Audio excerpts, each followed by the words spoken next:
صحابی کا یا حبیب اللہ۔ پونے 1500 سال بعد بھی زندہ نبی کا زندہ معجزہ قرآن کی صورت میں ہمارے پاس موجود ہے، اور یہی پیغام دشمنان قرآن کو ہے کہ زندہ نبی کا زندہ معجزہ مسلمانوں کو کبھی مردہ نہیں ہونے دے گا، اور جب تک مسلمان زندہ ہیں یہ تمہاری خام خیالی ہے کہ ان اوچھی حرکتوں کے ساتھ مسلمانوں کا ربط، تعلق اور وابستگی قرآن پاک سے ختم کر دو گے، یہ کبھی نہیں۔ جیسے حضرت شاہ صاحب نے ابھی فرمایا کہ آج جامع القرآن داماد رسول اقدس ذو النورین حضرت عثمان غنی کا یوم شہادت ہے۔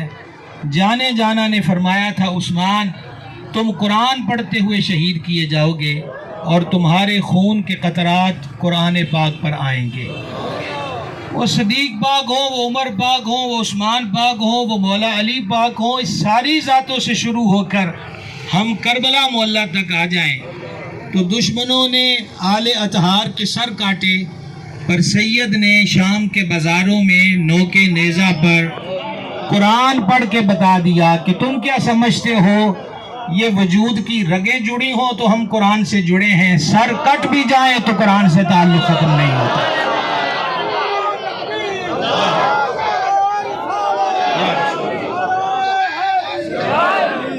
دوسری بات، آج جمعے پہ بھی میں نے عرض کیا، یہ بات یاد رکھ لیں، آج جو بھی ہمارے دوست، احباب، بزرگ، بھائی، اہلیان ڈچکوٹ، مختلف شعبہ زندگی سے وابستہ مختلف جماعتوں سے جڑے ہوئے لوگ جو آئے ہیں، میرے سمیت یہ ہم سب پر اللہ رسول کا احسان ہے کہ ہمیں 2 قدم چلنے کی توفیق ملی، وگرنہ رہ گئی حفاظت۔